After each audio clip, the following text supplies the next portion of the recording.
They were shiny, powerful, and proudly American. These cars ruled the streets and sold in the millions. But beneath their bold styling and chrome smiles was a hidden menace. Poor engineering, fatal design flaws, and a complete disregard for driver safety. These machines weren't just flawed, they were killers. Here are 11 of the most dangerously designed American cars ever sold. Vehicles that caused real harm, some with tragic consequences. The truth behind them, surprising, disturbing, and unforgettable. Dear viewer, don't forget to subscribe to the channel. Thanks for your support. Number 11. The 1960s Chevrolet Corvair was GM's ambitious answer to a changing automotive landscape.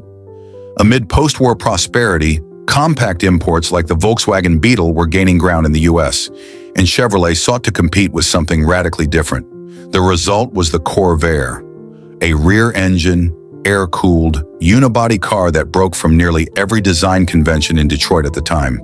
It was advanced, unconventional, and sleek. Yet within a decade, it would become one of the most infamous vehicles in American history, forever linked with the phrase, unsafe at any speed. Rear-mounted air-cooled flat-six engine, unitized body, no separate frame. Four-wheel independent suspension, no radiator, water pump, or drive shaft tunnel. These innovations gave it a low center of gravity, a flat cabin floor, and a lighter weight overall. But one element in particular would prove disastrous: the swing axle rear suspension. The Corvair's swing axle setup was a semi-independent rear suspension in which each wheel was connected to the differential by a single hinged axle. During cornering or rapid maneuvers, the rear wheels could tuck under, suddenly changing camber. This led to violent oversteer, the rear end breaking loose and swinging wide, often without much warning. The car could jack up, lifting its rear end, reducing traction and increasing rollover risk. Why was this so dangerous? Most American drivers were used to understeer, front end plowing forward. The Corvair's tail-happy nature was unfamiliar and unintuitive. Emergency maneuvers, lane changes, or panic braking could send the car into uncontrollable spins. The Corvair could feel stable at low speeds, but at highway speeds it became unpredictable, especially in the hands of inexperienced drivers. Internal GM documents later revealed that engineers were aware of the handling dangers. They recommended a front anti-roll bar to help reduce rear-wheel camber change, but it was left off base models to cut costs. Instead, Chevrolet issued an unusual fix, a sticker recommending tire pressures of 15 psi front/26 psi rear. Most service stations and owners, unaware of the unusual spec, set pressures evenly, making the rear even more unstable. By the time the Corvair was in customers' hands, it had already become a rolling hazard, especially when improperly maintained. Rollover accidents were more frequent than in comparable cars.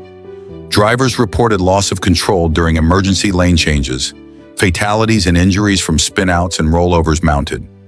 Insurance industry data began to reflect this, and engineers outside of GM took notice, including an ambitious young consumer advocate named Ralph Nader. In 1965, Ralph Nader published Unsafe at Any Speed, a book that opened with a devastating critique of the Corvair. GM knowingly released a dangerous vehicle. The Corvair had no meaningful safeguards against loss of control. The company prioritized cost-cutting over consumer safety. The phrase unsafe at any speed became synonymous with the Corvair, even though it applied to wider industry neglect. Public backlash was swift. After intense scrutiny and Senate hearings, GM was forced to acknowledge it had spied on and harassed Nader in retaliation, defend its engineering choices, ultimately unsuccessfully. In 1964, a front anti-roll bar was finally added. By 1965, the Corvair was redesigned with a fully independent rear suspension that corrected the swing axle flaw. But by then, the damage was done. Sales plummeted, and the Corvair's reputation never recovered. The Corvair scandal accelerated the creation of the National Highway Traffic Safety Administration, NHTSA. It helped push through the Motor Vehicle Safety Act of 1966. It made automotive safety a public concern for the first time. The 1960 Chevrolet Corvair wasn't an evil car. It was innovative and in many ways ahead of its time, but it was also deeply flawed, particularly in how its handling characteristics could betray even cautious drivers. As a cautionary tale of engineering compromise and corporate neglect, as the catalyst that brought modern automotive safety into the national conversation. In that sense, the Corvair may have done more to save lives through regulation than it ever cost on the road. Number 10. In the late 1950s, the American auto industry began to feel pressure from a new segment: small, economical cars. Imports like the Volkswagen Beetle and Renault Dauphine were carving out a growing market. Detroit responded in 1960 with a wave of homegrown compacts, and Ford's answer was the Falcon. Marketed as a simple, reliable, and economical vehicle, the 1960 Falcon was a commercial success. It provided just enough car at a low price, but what it offered in affordability, it severely lacked in occupant protection. When viewed through the lens of modern safety expectations, the Falcon reveals just how dangerous bare-bones engineering could be. Unibody construction, a departure from traditional body-on-frame designs. Straight-six engine, offering modest performance. Light curb weight, just over 2,300 pounds. Basic trim, few options, and thin sheet metal. This kept prices low. The base two-door sedan cost under $2,000. Ford was targeting first-time buyers, families on a budget, and drivers looking for an economical second car. But safety wasn't a priority. In fact, it was hardly part of the conversation. Let's examine the key areas where the Falcon's design left passengers vulnerable. The Falcon's doors were constructed with thin inner panels and no side impact bracing. In side collisions, the door structure folded inward easily. Occupants were exposed directly to the striking vehicle. The lack of interior padding made matters worse. Hard surfaces led to serious injuries on impact. The concept of crumple zones, areas designed to deform and absorb energy in a crash, was pioneered in Europe but largely ignored in American compacts like the Falcon. The Falcon's rigid front frame members transmitted crash forces directly into the cabin. In head-on collisions, firewalls could be pushed back toward passengers. The steering column was not collapsible and posed a direct threat to the driver's chest or face. In rollover events, especially with the hardtop versions, the Falcon's roof could collapse partially or fully. There were no reinforced pillars. Thin-gauge steel in the roof and doors provided little rollover protection. Occupants were at serious risk of ejection or roof crush injuries. The Falcon's interior, like many 1960s vehicles, was filled with hard, sharp, unyielding materials, unpadded metal dashboards, chrome-plated knobs and protrusions, non-collapsible steering shaft, bench seats without head restraints. Drivers and passengers often struck the dashboard or steering wheel. Whiplash injuries were common due to the absence of head restraints. Dashboard components could penetrate or lacerate occupants. Seat belts, even lap belts, were optional, not standard, and many buyers didn't opt for them. While crash test data from the early 60s is limited, anecdotal evidence and later retrospective tests paint a bleak picture. Even low-speed collisions caused substantial cabin intrusion. In side impacts, the door could shear open, ejecting occupants. Head-on crashes resulted in severe injuries due to cabin penetration and lack of restraints. Insurance data and hospital studies showed a pattern. Compact cars like the Falcon, while cheaper and more fuel-efficient, exposed their occupants to much higher injury and fatality rates in serious crashes. The Falcon's success, over 435,000 units sold in its first year, proves how low cost and practicality outweighed safety in consumer minds at the time. Most buyers didn't ask about crashworthiness. Dealers rarely promoted safety features, which were often upsell options. There were no federal safety standards yet. Automakers were not required to test or report crash performance. Safety advocacy was still in its infancy.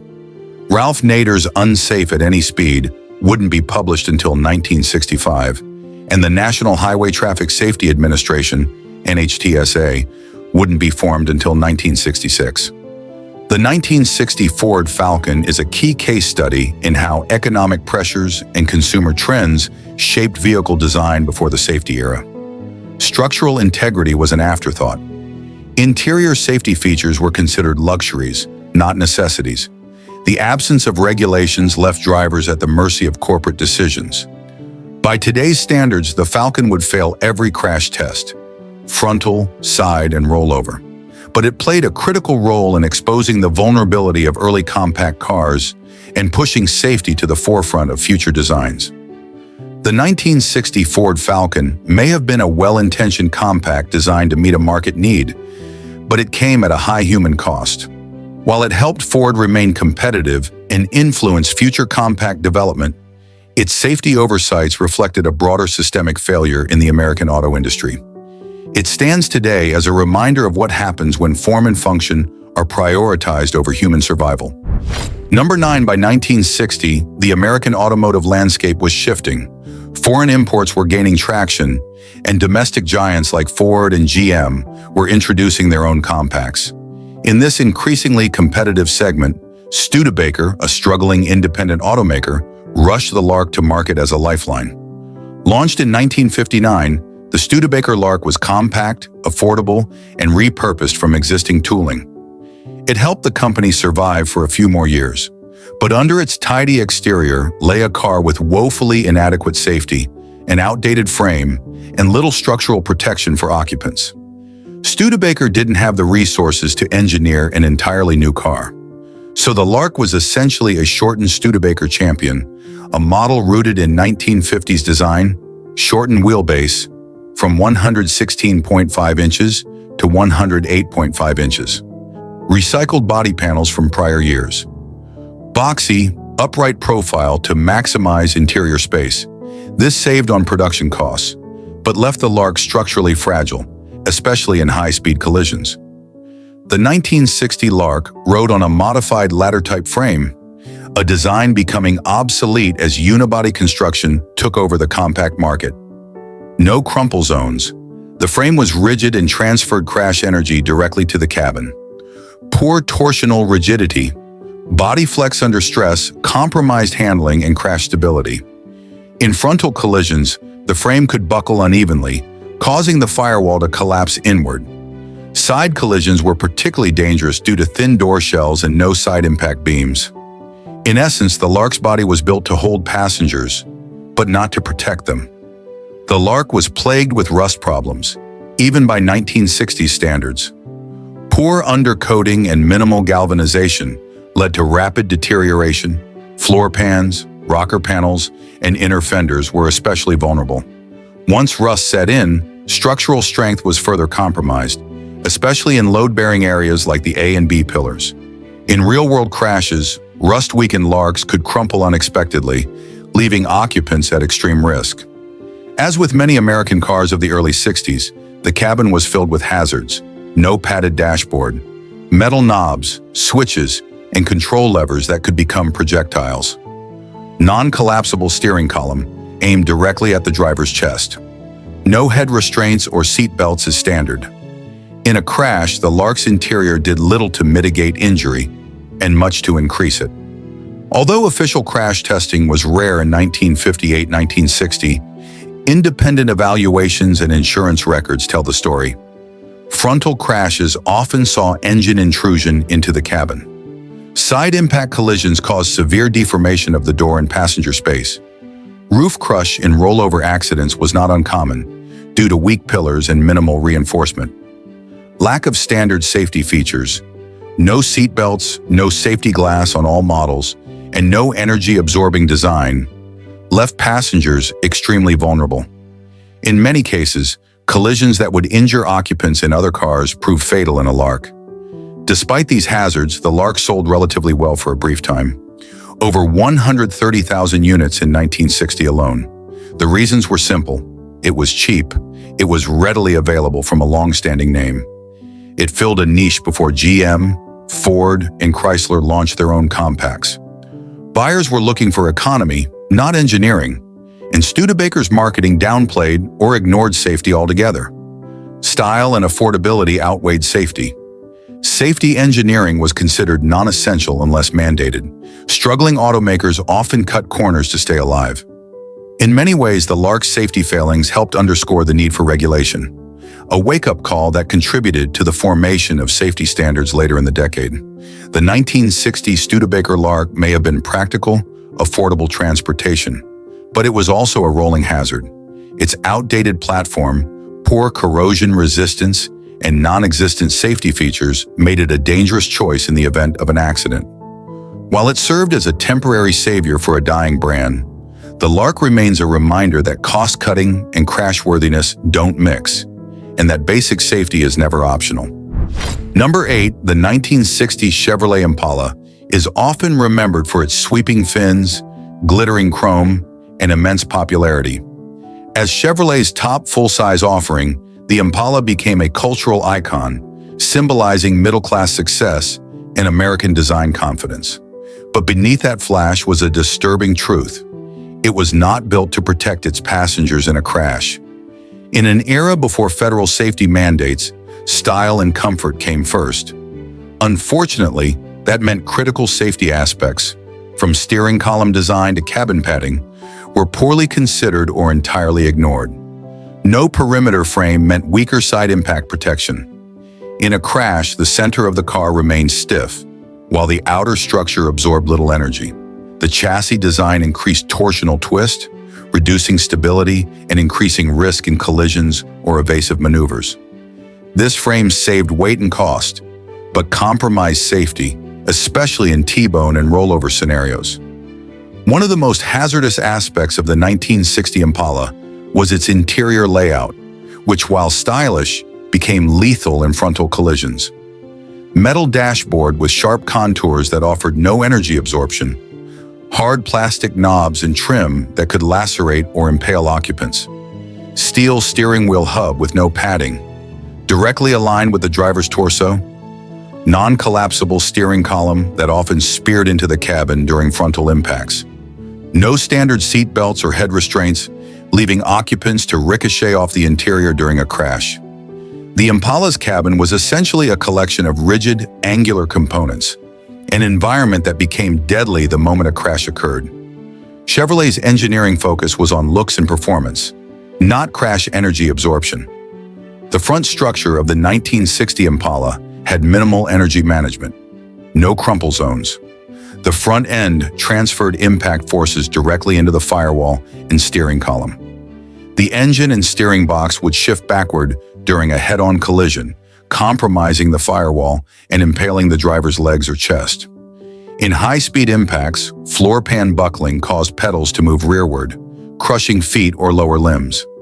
Occupants in frontal crashes often experienced serious head, chest, and leg injuries, and in many cases, fatalities occurred in crashes that would be survivable in a modern vehicle. The 1960 Impala offered no side impact beams or door reinforcements. This meant, in side collisions, the doors crumpled with minimal resistance. Roof structure was not roll-rated. In rollover accidents, roof pillars collapsed, severely injuring or trapping occupants. Tall, heavy proportions and a high center of gravity made the Impala susceptible to rollover at highway speeds during emergency maneuvers. While Chevrolet upgraded braking systems by the mid-1960s, the 1960 Impala relied on basic drum brakes with poor fade resistance. Long stopping distances, especially when loaded with passengers. No anti-lock system or brake proportioning. Steering was slow and vague, making it difficult to avoid accidents at speed. In the hands of an inexperienced driver, the Impala could become a fast, heavy missile, unable to stop or maneuver safely. The 1960 Impala shipped with no standard seat belts, no padded interiors, and no thought of crash testing in its development process. Safety was considered the responsibility of the driver, not the manufacturer. Optional safety equipment included lap belts, dealer-installed, not standard, padded dashboards, rarely selected, safety glass, only in some trim levels. But most buyers didn't prioritize safety, and Chevrolet didn't push for it either. Despite its glaring safety issues, the Impala remained America's best-selling full-size car in 1960. Why? It was gorgeous, with wraparound chrome, rocket-inspired styling, and a bold grille. It was affordable and offered V8 power, making it appealing to families and car enthusiasts alike. Buyers didn't yet equate safety with necessity.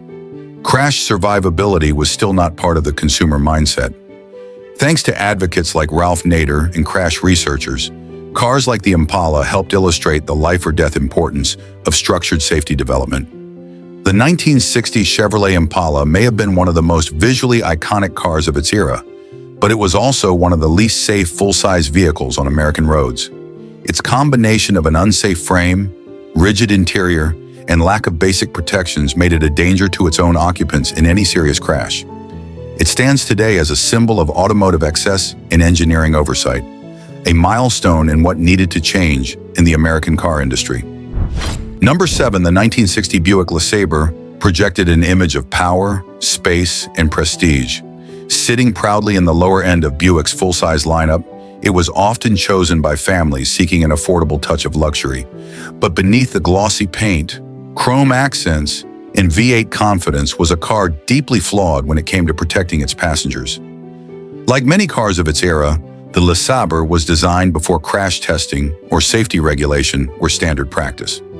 It relied on weight, size, and marketing to imply safety, when in reality, it lacked even the most basic engineering safeguards by modern standards.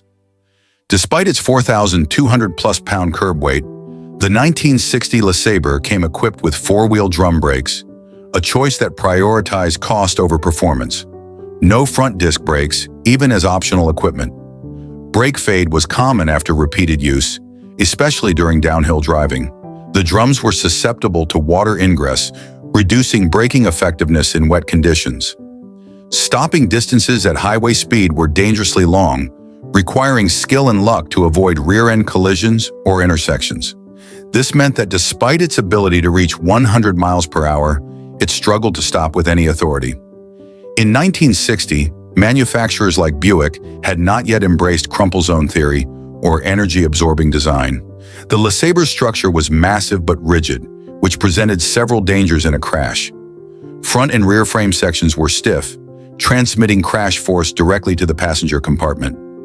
There were no engineered crumple zones, meaning all energy in a collision was transferred to the cabin and its occupants. The body-on-frame construction, while durable, did little to disperse impact energy across the chassis. In a frontal impact, the engine could be shoved rearward, intruding into the passenger space.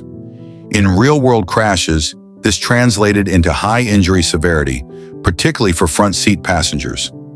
Step inside the 1960 Lasaber, and you'll find a beautifully trimmed but deadly interior by today's standards. A metal dashboard with rigid design and minimal padding, chrome-plated knobs and trim, which became projectiles and accidents. Non-collapsible steering column, which had the potential to impale the driver during a frontal collision. Hard bench seats with no headrests, offering no whiplash protection. Seat belts were not standard and rarely installed, leaving passengers vulnerable to being ejected. The cabin prioritized appearance, but offered no protective cushioning during sudden deceleration or impact. The doors and side panels of the 1960 Lasaber were thin-skinned and largely decorative. No side impact beams or intrusion protection. A collision from the side could easily crush the door into occupants' hips, ribs, or skulls. The roof structure offered no rollover integrity. The heavy body could easily collapse the roof in a rollover event. Rear-end collisions were also dangerous due to the flat, unabsorbing rear structure. In summary, the Lasaber was heavy but fragile in all the wrong ways. Buick engineered the Lasaber for a smooth ride, not emergency handling. The steering was slow and vague, with a large turning radius and poor road feedback. Soft coil springs and a heavy front end resulted in significant nosedive under braking. In evasive maneuvers, the car would understeer dramatically, making it hard to correct.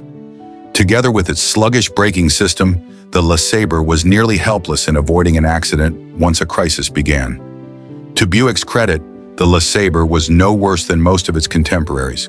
Safety simply wasn't a factor in automotive design philosophy in 1960. The National Traffic and Motor Vehicle Safety Act wouldn't be passed until 1966. Crash testing wasn't required, and vehicle interiors weren't scrutinized for occupant safety. Consumers equated safety with size and mass, not engineering. Thus, the Lasaber was seen as safe in its day, even though it offered no meaningful crash protection at all. Today, the 1960 Buick Lasaber is remembered fondly as a stately, attractive classic. But from a safety perspective, it is an example of how bad things were before the government got involved. It shows the fallacy of equating weight with safety. It reveals how aesthetic trends, like chrome trim and sculpted dashboards, actively increase crash danger. And it reminds us that even the most prestigious automakers ignored safety in favor of design and marketing. The 1960 Buick Lasaber represents a dangerous period in American automotive history, where large, luxurious vehicles were designed with zero regard for crash survivability. Its drum brakes, brittle cabin structure, and complete lack of energy-absorbing engineering made it a risk to its own drivers and passengers, especially in high-speed impacts. While it remains a popular collectible today, it's also a sobering reminder of how far automotive safety has come, and how many lives were lost to the negligence of an era obsessed with style over substance. Number 6. The 1960 Mercury Comet was introduced during the early wave of American compact cars, a time when manufacturers were racing to create smaller, more affordable alternatives to their gas-guzzling, full-size sedans. Originally conceived as an Edsel model, the Comet was ultimately rebranded under Mercury and marketed as a practical, budget-conscious vehicle for families and younger drivers. But with its low price and modest dimensions came significant sacrifices, particularly in structural integrity and passenger safety. The Comet may have seemed like a smart choice for urban commuters, but in the event of an accident, it offered very little protection for those inside. One of the Comet's most fundamental flaws was its use of thin-gauge sheet metal, which had two consequences. It saved weight and cost, making the car cheap to produce and relatively fuel-efficient. It also meant that the body structure crumpled easily under impact. Even low-speed collisions could distort the doors, roofline, or fenders. The 1960 Comet was visually similar to the Ford Falcon, sharing much of its underpinnings, but lacked any serious reinforcement, particularly in the cabin area. This made it one of the least crash-worthy compacts of its time. While the Comet appeared to be a solid four-door sedan or wagon, its roof pillars, A and B, and door frames were cosmetic more than functional. In a rollover or T-bone collision, the roof could collapse, leading to fatal head injuries for front and rear passengers. The doors could be crushed or jammed, trapping occupants or failing to stay latched during impact. No side impact beams were present inside the doors, just hollow shells of thin metal. Crash survivability in these types of collisions was grim. The passenger compartment offered little to no survival space. The concept of crumple zones, which help dissipate energy before it reaches the occupants, was not yet standard in American vehicles, and the Comet was a prime example of outdated safety thinking. The front and rear ends were not engineered to deform gradually. Instead, impacts were transferred directly into the passenger shell, often resulting in massive deceleration injuries. There was no collapsible steering column. In frontal crashes, the rigid column could spear the driver. In summary, the Comet didn't manage crash energy. It simply passed it into the people inside. While the Comet's interior was simple and low cost, that didn't make it safe. The dashboard was metal, with no padding or rounded edges.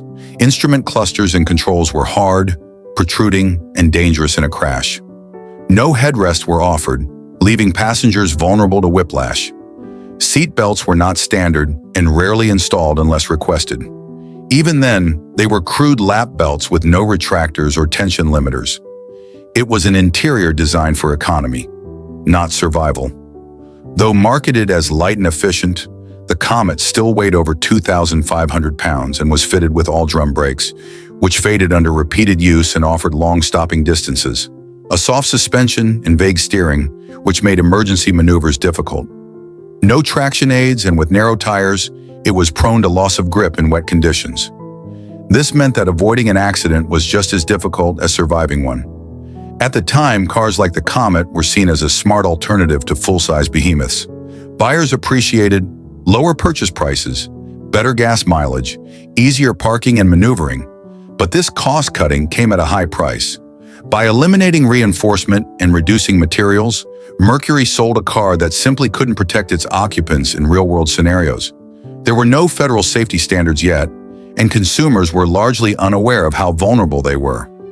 When viewed against today's small cars, like the Honda Civic or Toyota Corolla, the 1960 Comet fails in every measurable safety metric. No airbags, no crash structure integrity, no rollover protection, no standard belts, no crumple zones. Today's compacts are proof that small cars can be safe, but only with engineering. The Comet had none. The 1960 Mercury Comet is rarely remembered as a death trap, yet that's exactly what it was. Its value lies today not in nostalgia, but in what it teaches us about the dangers of unchecked cost-cutting and lax regulation. Size alone doesn't dictate danger. Economy should never mean eliminating basic protection. Styling and affordability must not come at the expense of human life. The 1960 Mercury Comet stands as a stark reminder of what happens when engineering takes a backseat to cost. It was attractive, affordable, and easy to drive, but in a crash it offered little more than hope and metal. While it may look charming today in a classic car show, it is a sobering example of just how unsafe American compacts were before safety became part of the design equation. Number 5. The 1960 Lincoln Continental. Mark V is often admired today for its opulent styling, chrome-drenched bodywork, and grand presence. As Ford's luxury flagship under the Lincoln name, the Mark V symbolized wealth, status, and American excess. But beneath that glossy, imposing exterior was a deeply flawed engineering philosophy, one that confused size and weight with safety. The Mark V was massive, yes, but it offered little meaningful protection for its passengers. It was a luxury car built in an era when crashworthiness simply wasn't part of the conversation. And that made it a rolling hazard, especially in a world where highway speeds were rising. At nearly 19 feet long and over 4,800 pounds, the Mark V looked indestructible, but its roof structure was alarmingly weak, especially for a car this size. No reinforced roof pillars, A, B, or C, thin metal used in the roof and door frames. In the event of a rollover, especially from a side or rear impact, the roof could cave in. Given the car's high center of gravity and soft suspension, rollovers weren't as rare as Lincoln buyers might have hoped. When they happened, the cabin provided minimal survival space. The Mark V was built with a massive front-mounted V8 engine, heavy suspension components, and a long overhanging nose. This resulted in front-heavy dynamics, especially under braking. Increased nosedive during collisions, longer stopping distances. In a frontal crash, the engine bay didn't absorb energy. It became a battering ram. Rather than crumpling to protect passengers, the heavy front end transferred impact forces directly into the passenger cell. Combined with non-collapsible steering columns, this made front seat fatalities tragically common in severe accidents. Despite its lavish interior and plush seats, the Mark V's seat frames and mounting points were under-engineered. LETs sheared or pulled through the floor in high-impact crashes. Seats could detach or shift, increasing injury risk. Rear passengers could be thrown forward with no barriers. With no headrests and no standard seat belts, this created a deadly combination in the event of a sudden stop or collision. Like many American cars of the time, the Mark V used body-on-frame construction, which presented several problems. Minimal energy absorption. Impact forces weren't absorbed or dispersed, they were simply transferred. The frame could bend or kink, and the body would deform independently. Inside impacts, the door structure offered almost no protection, allowing the frame to intrude into the cabin. While this construction style was common, it offered zero passive safety features and gave the Mark V the crashworthiness of a steel box on wheels. The interior of the Mark V was packed with features for comfort, but not safety. Metal dashboards with hard corners, sharp knobs, chrome trim, and rigid switches. No energy-absorbing materials. Large steering wheels positioned close to the driver's chest. No airbags or collapsible steering mechanisms. In a crash, this glamorous interior became a chamber of blunt force trauma.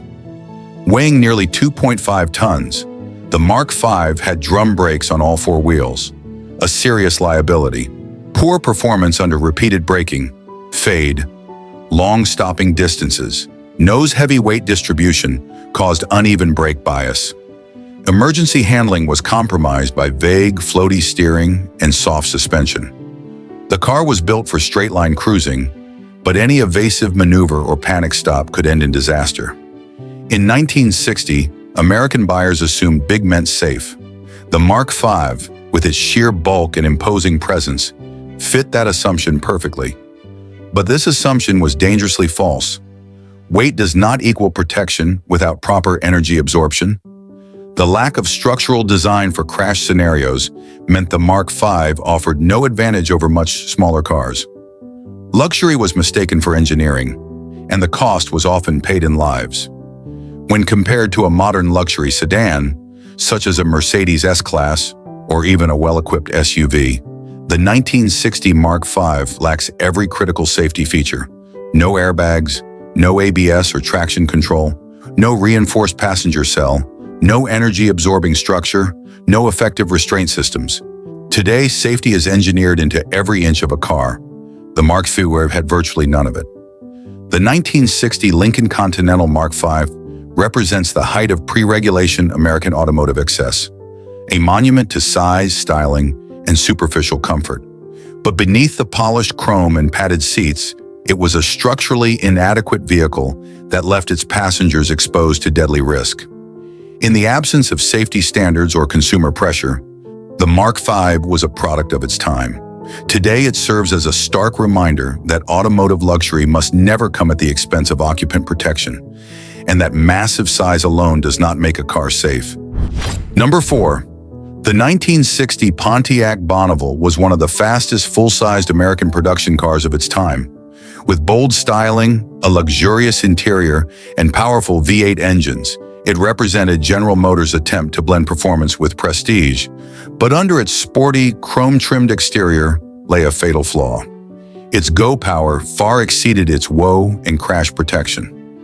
In an era before mandated safety standards, the Bonavville became an early example of a car that could out-accelerate its engineering limitations and endanger its driver and passengers in the process. Pontiac offered the Bonavville with a variety of potent 389 and 421 cubic inch V8s producing up to 348 horsepower, and it could hit 0 to 60 miles per hour in under 8 seconds. Stunning numbers for a 4,300-pound car in 1960. It had drum brakes on all four wheels. Stopping distances were incredibly long. Repeated hard braking led to brake fade and loss of control. The car was nose-heavy, making emergency stops difficult to manage. The result? Tremendous forward motion with almost no plan for stopping it safely. Structurally, the Bonavville suffered from the same problems that plagued most 1960s American cars. The front and rear were solid masses of steel that transferred energy straight into the cabin. A frontal collision could impale the driver. Doors were thin and non-reinforced, offering little resistance to intrusion. The roof structure lacked integrity and could cave in during a rollover. The Bonavville may have looked muscular, but in a crash it folded like paper. Inside the Bonavville was a suite of high-end appointments: chrome trim, padded seats, a large dashboard, and gleaming controls. But it also featured sharp knobs and toggle switches, hard, pointed dash corners, a metal steering wheel hub close to the driver's chest. No seat belts unless ordered optionally. In collisions, these interior elements became sources of laceration, blunt trauma, or worse. The Bonaville's high performance was supported by a braking system better suited to a delivery truck. All drum brakes lacked heat dissipation, no power assist on base models. Braking required longer stopping distances than most European competitors. Brakes were vulnerable to fade under repeated use, making them hazardous in hilly terrain or high-speed driving. This was a car that could outrun its own ability to stop, and drivers learned the hard way. Pontiac advertised the Bonavville as a performance touring car, but its suspension design prioritized softness, not stability. A floating, vague ride with body roll in corners. Minimal feedback from the steering. Understeer was prominent, especially at speed. Tires were narrow bias ply with limited grip.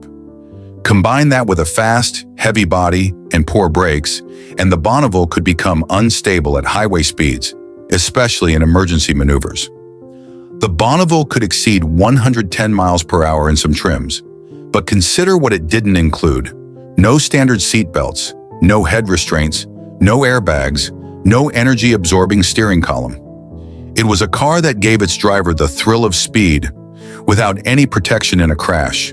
At full throttle, it was exhilarating. In a wreck, it was unforgiving. The 1960 Bonavville highlights the dangerous priorities of the American auto industry before federal safety regulations. Styling, power, and size were celebrated. Engineering for survivability and accidents was ignored.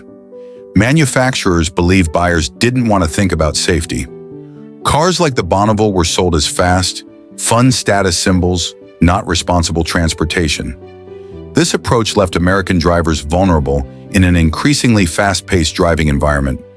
In retrospect, the Bonavville stands as a paradox, a technological marvel in terms of raw power, a safety failure in nearly every other respect. It helped inspire critiques from safety advocates, like Ralph Nader, and ultimately contributed to growing public awareness that performance must be matched with protection. The 1960 Pontiac Bonavville was a rocket on the road, but also a rolling hazard for those inside it. Its power and presence disguised fatal weaknesses in braking, crash resistance, and interior safety. It embodied the central flaw of the era, the belief that more horsepower meant a better car, when in reality, it often just meant a faster death trap. As we look back, the Bonavville reminds us of the crucial need to balance performance with restraint, style with safety, and power with responsibility. Number 3, by 1960, Dodto, a once prominent brand under Chrysler, was nearing the end of its lifespan. The 1960 Dodto Firefly was one of the last models produced by the brand before its discontinuation in 1961. At first glance, the Firefly was a luxury full-size sedan with a striking design, boasting a bold front grille and long, sweeping body lines. It offered all the plush features expected of a high-end vehicle: spacious interiors, chrome detailing, and a powerful V8 engine. However, beneath its elegant exterior lay a car with serious structural and engineering flaws that left it poorly suited for the realities of the road, especially from a safety perspective. This lecture will explore how the Firefly's fading brand status was reflected in its declining engineering, focusing on its lack of structural integrity, poor visibility, and dangerously soft suspension. The Dodto Firefly was designed at a time when American car makers were focused on size, comfort, and style, not necessarily safety. Despite its massive size and weight, the Firefly lacked the modern crash protection features that were becoming essential in the 1960s. Weak crash resistance. The body structure was made of thin-gauge steel, which offered minimal protection in collisions. Unlike some of its contemporaries, the Firefly didn't feature crumple zones to absorb crash energy. Rigid frame construction. In the event of a frontal or side impact, the frame was more likely to transfer crash forces directly to the occupants, increasing the risk of injury. It lacked the kind of reinforced cabin structure seen in more forward-thinking designs. Unprotected doors. The thin door panels and lack of door beams meant that side impact collisions were especially dangerous, with the doors crumpling inward in such crashes. This design oversight left passengers vulnerable to injury. Like many large American sedans of the era, the Dodto Firefly struggled with poor visibility, a characteristic that would go on to be a significant safety concern in modern vehicles. The large, bulky body combined with high side windows and narrow rear quarter glass made it hard to see in many driving situations. This posed a particular challenge when making turns, changing lanes, or backing up. The large rear pillars obstructed the driver's view, creating dangerous blind spots that increased the likelihood of accidents, particularly when reversing or merging onto highways. Though some luxury cars of the time included wide rear-view mirrors, the Dodto's mirror system was limited and couldn't compensate for the bulky design. This limited rearward visibility added to the challenge of safely navigating in traffic. While the Firefly was designed for comfort, its suspension system had a significant downside when it came to handling and stability. The Fireflight was equipped with a suspension that prioritized a smooth ride over handling or stability. This led to excessive body roll when cornering, making the car feel unstable in sharp turns. In situations requiring quick reactions, the soft suspension could make the car feel numb and unresponsive, reducing the driver's ability to control the vehicle in an emergency. The suspension wasn't tuned to handle sudden maneuvers, which could be especially dangerous at higher speeds. The Fireflight's bulky, top-heavy design exacerbated this issue. The car's sheer size and weight made it prone to rollovers in sharp turns or when taking evasive action. The braking system of the 1960 Dodto Fireflight also left much to be desired, especially when it came to handling the car's size and weight. Though the car featured power-assisted brakes, it still struggled with braking performance. Like many cars of the era, the Fireflight was equipped with drum brakes, which were ineffective at dissipating heat during heavy braking. On long descents or during high-speed braking, the brakes were prone to fading, meaning they would lose effectiveness and increase stopping distances. Given the Fireflight's considerable weight, combined with subpar braking systems, stopping the car in a hurry required extremely long distances, making the vehicle more dangerous, particularly on high-speed highways or in emergency situations. Inside, the Fireflight was certainly luxurious, but safety features were almost non-existent. The metal dashboard was unpadded, and sharp edges around the steering wheel and console could cause serious injury in the event of a collision. In a frontal crash, the driver and passengers would be exposed to the potential of being slammed into these hard surfaces. Like many cars of the time, seatbelts were optional on the Dodto Fireflight, which meant that occupants were less likely to be properly restrained during an accident. The lack of headrests meant that the Fireflight offered little protection in the event of a rear-end collision, which could lead to whiplash injuries. Number 2. The 1960 Ford Thunderbird is widely regarded as one of the most stylish American cars of its time. Ford's vision was to combine luxury, performance, and elegance in a vehicle that would capture the spirit of post-war America, and for many, the Thunderbird epitomized the American dream. At a glance, the Thunderbird's sleek, aerodynamic shape, powerful V8 engine, and luxurious features made it a favorite among those seeking sophistication and prestige. It offered a smooth, comfortable ride and presented a design that still turns heads today. However, despite all its beauty and allure, the 1960 Ford Thunderbird had several critical engineering flaws, particularly related to safety. This lecture will explore how the Thunderbird, while embodying luxury and speed, also had significant safety shortcomings. Specifically, we'll examine its overly boosted steering, underpowered braking system, and dangerous steering column, which in the event of a crash posed serious risks to the driver. The 1960 Thunderbird was marketed as a luxury car, designed to offer ease of driving and comfort for its occupants. To this end, Ford equipped the Thunderbird with power steering, making the car exceptionally easy to maneuver at low speeds. While power steering made parking and low-speed driving much easier, the system in the 1960 Thunderbird was overly boosted, leading to a lack of road feel. The excessive boost made the steering feel overly light and disconnected, particularly at highway speeds. This design flaw made the car difficult to control at higher speeds, especially during sudden maneuvers or emergency situations. The lack of road feedback could cause the driver to oversteer, leading to loss of control, especially in cornering situations or abrupt swerves. With the easy steering, drivers often felt they were in control, when in fact, the car was far more prone to skidding or veering off course than they realized. This lack of steering precision and control made the Thunderbird unsafe when trying to react quickly in critical driving conditions. The braking system in the 1960 Ford Thunderbird was another significant safety flaw. Ford equipped the car with drum brakes, which were common for the time but quickly became inadequate for the performance demands of larger, more powerful cars. The Thunderbird's drum brakes were already outclassed by more modern disc brake systems that offered better stopping power. Given the heavy weight of the Thunderbird, combined with its relatively underpowered braking system, the car had longer stopping distances, making emergency stops more dangerous. Under extended or high-speed braking, the drum brakes would overheat, causing brake fade. When brakes faded, they became significantly less effective, which could increase the risk of an accident especially on downhill descents or when sudden stops were required. Despite having a powerful V8 engine capable of rapid acceleration, the braking system in the Thunderbird was not up to the task of safely handling the car's speed, putting both the driver and passengers in danger.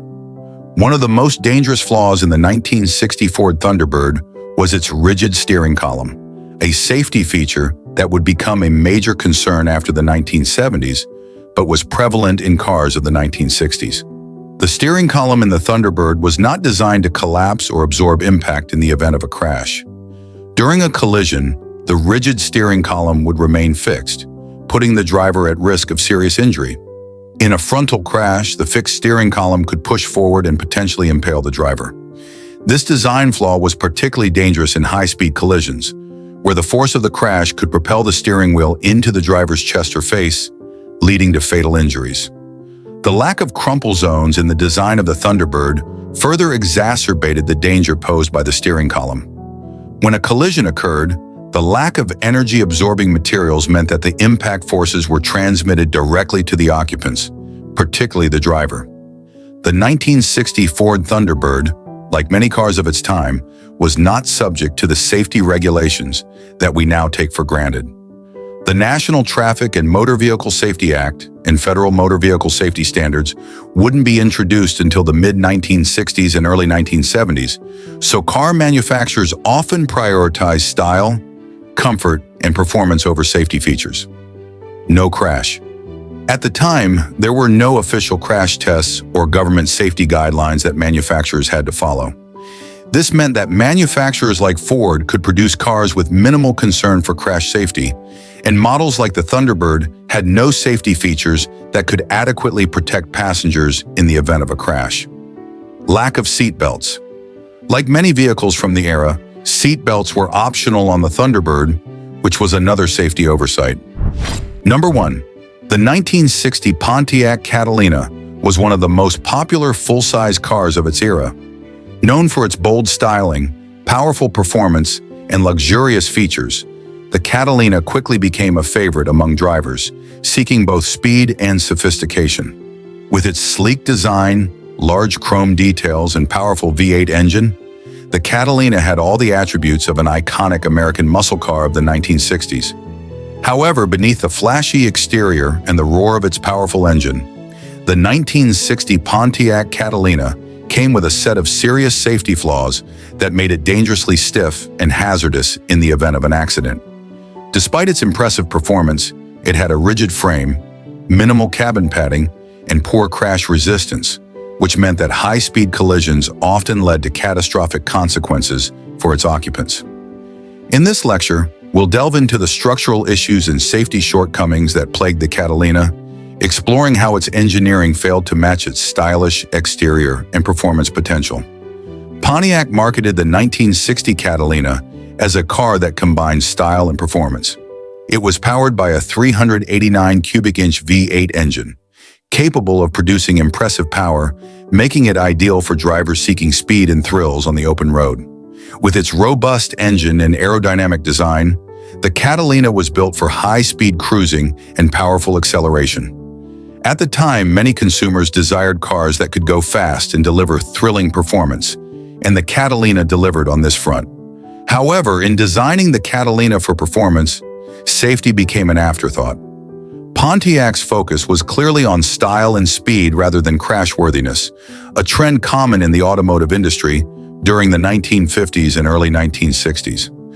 As a result, while the Catalina was quick, its lack of crash protection meant that it was a dangerous choice when it came to handling accidents, especially high-speed ones.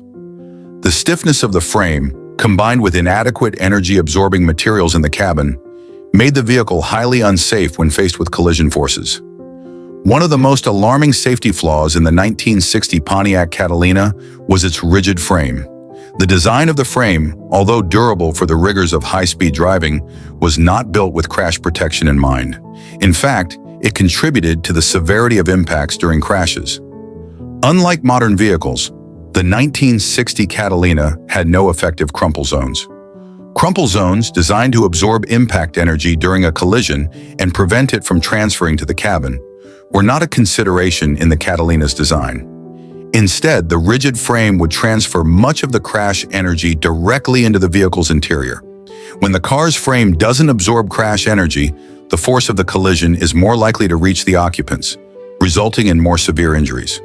This is especially dangerous in the event of a high-speed crash, where the impact forces would be much more intense. Passengers would experience violent deceleration forces with little protection.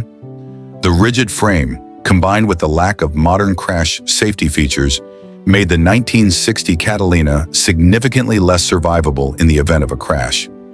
The car's design, while offering great rigidity for performance driving, was not equipped to protect occupants during high-speed collisions. Another significant safety flaw in the 1960 Pontiac Catalina was the minimal padding inside the cabin. Cars from this era often had a lack of adequate interior cushioning, and the Catalina was no exception. Inside the Catalina, drivers and passengers were exposed to hard, unpadded surfaces on the dashboard, steering column, and door panels. In a collision, these rigid surfaces could become dangerous, especially during a frontal crash. The impact from a rigid steering column, dashboard, or door panel could lead to serious injuries, including blunt force trauma. The steering column in the Catalina, much like other vehicles from the time, was rigid, which meant that in a crash, it could potentially impale the driver. In the 1960s, seatbelts were often optional, and the lack of headrests meant that drivers and passengers were more vulnerable to whiplash injuries during rear-end collisions. The lack of airbags, which wouldn't become standard until the 1980s, meant that the occupants of the Catalina had no secondary form of protection in the event of a crash. Additionally, the use of rigid materials and the absence of energy-absorbing foam in the interior left passengers vulnerable during accidents. The 1960 Pontiac Catalina was built for speed. Its 389 cubic inch V8 engine could accelerate quickly, and its sleek body could cut through the air with ease. However, in a high-speed crash, all that power and elegance would be rendered meaningless in the face of the car's inadequate safety features.